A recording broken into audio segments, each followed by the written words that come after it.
যে ঢাকা বিশ্ববিদ্যালয়ের যে র্যাঙ্কিং সেটা ক্রমাগত নিম্নমুখী। এর প্রধানতম কারণ হচ্ছে এই 2,67,000 শিক্ষার্থীর ভার।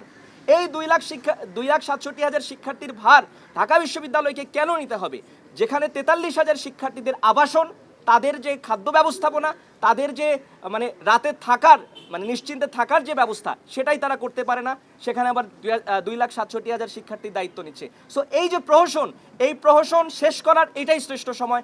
আজকে আমরা এই সংবাদ সম্মেলন থেকে ঢাকা বিশ্ববিদ্যালয়ের ভিসি, প্রভিসি এবং উপদেষ্টা পরিষদ সবাইকে আমরা বিনয়ের সহিত বলতে চাই, আপনারা সুবিবেচকের মতো সিদ্ধান্ত নেবেন এবং আপনাদেরকে হুঁশিয়ারি দিয়ে বলতে চাই যে ঢাকা বিশ্ববিদ্যালয় প্রাঙ্গণে 7 কলেজের ভবন নির্মাণের কোনো ধরনের আপনারা যদি তালবাহানা করেন তাহলে এর পরিণতি খুবই করুণ হবে। তাদের হাত ধরেই কিন্তু এই 7 কলেজের অধিভুক্তি বাতিলের আন্দোলনটা শুরু হয়েছিল।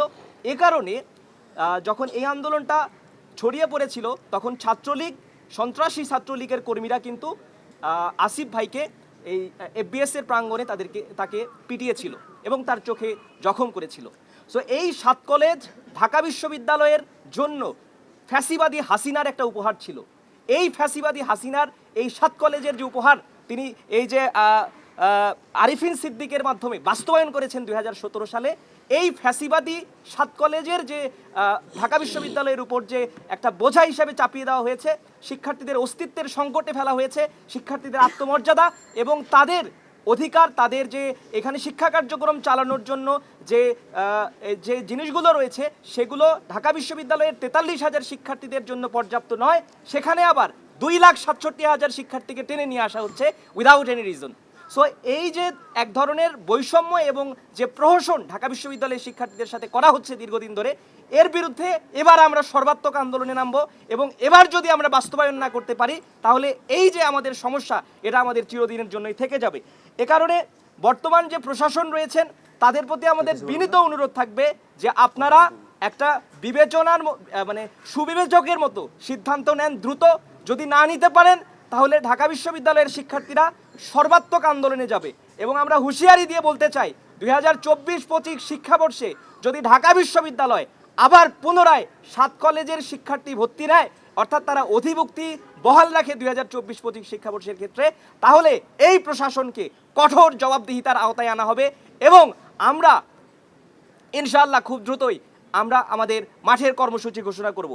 আপনাদেরকে যদি আমি জানাতে চাই যে আমাদের এই 7 কলেজের ফলে যে কী সমস্যার সৃষ্টি হয়েছে, এর প্রধানতম সমস্যা হচ্ছে ঢাকা বিশ্ববিদ্যালয়ের শিক্ষকরা আমাদের যে রেগুলার যে ব্যাচগুলো রয়েছে তাদের যে শিক্ষা কার্যক্রম অর্থাৎ ক্লাস, পরীক্ষা এগুলো তারা ভালোভাবে নেয় না, কারণ তাদের উপর চাপ থাকে। 7 কলেজের শিক্ষার্থীদের খাতা মূল্যায়ন, প্র্যাকটিক্যাল সেই হাবিজাবি মিলিয়ে তারা তাদের মূল্যবান সময় 7 কলেজকে দিচ্ছেন, কিন্তু আমাদের যারা রেগুলার শিক্ষার্থী, যাদের অধিকার সবচেয়ে বেশি, এখানে পড়াশোনা করা আসা প্রত্যেকটি শিক্ষার্থীর স্বপ্ন হচ্ছে দেশ সেরা বিশ্ববিদ্যালয়ের দেশ সেরা অধ্যাপকদের কাছ থেকে তারা তাদের যে পাঠ সেটা নেবেন, কিন্তু দুঃখজনক হলো এখানকার শিক্ষার্থীরা সেই অধিকার থেকে বঞ্চিত হচ্ছে।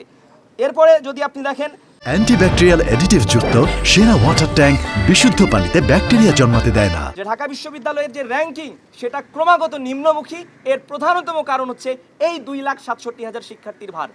এই 2,67,000 শিক্ষার্থীর ভার ঢাকা বিশ্ববিদ্যালয়কে কেন নিতে হবে, যেখানে 43,000 শিক্ষার্থীদের আবাসন, তাদের যে খাদ্য ব্যবস্থাপনা, তাদের যে রাতে থাকার নিশ্চিন্তে থাকার যে ব্যবস্থা সেটাই তারা করতে পারে না, সেখানে আবার 2,67,000 শিক্ষার্থীর দায়িত্ব নিচ্ছে। সো এই যে প্রহসন শেষ করার এটাই শ্রেষ্ঠ সময়।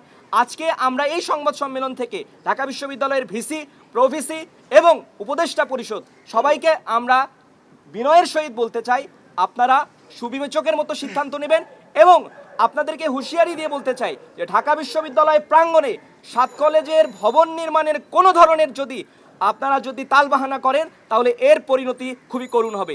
ঢাকা বিশ্ববিদ্যালয়ের শিক্ষার্থীদের হল এবং আবাসন সংকট তীব্র মাত্রায় রয়েছে। ঢাকা বিশ্ববিদ্যালয়ের শিক্ষার্থীরা, বিশেষ করে নারী শিক্ষার্থীদের জন্য যে হলগুলো রয়েছে সেখানে পর্যাপ্ত সিটের ব্যবস্থা নেই।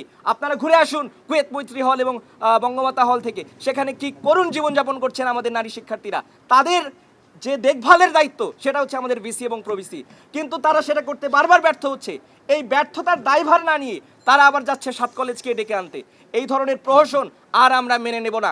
ঢাকা বিশ্ববিদ্যালয়ের শিক্ষার্থীদের এই যে আবার আরেকটা বিশেষ সংকট যে সৃষ্টি হচ্ছে সেটা হচ্ছে টিউশন থেকে শুরু করে সব জায়গায় আমাদের অস্তিত্বের সংকটের মধ্যে আমরা পড়ছি।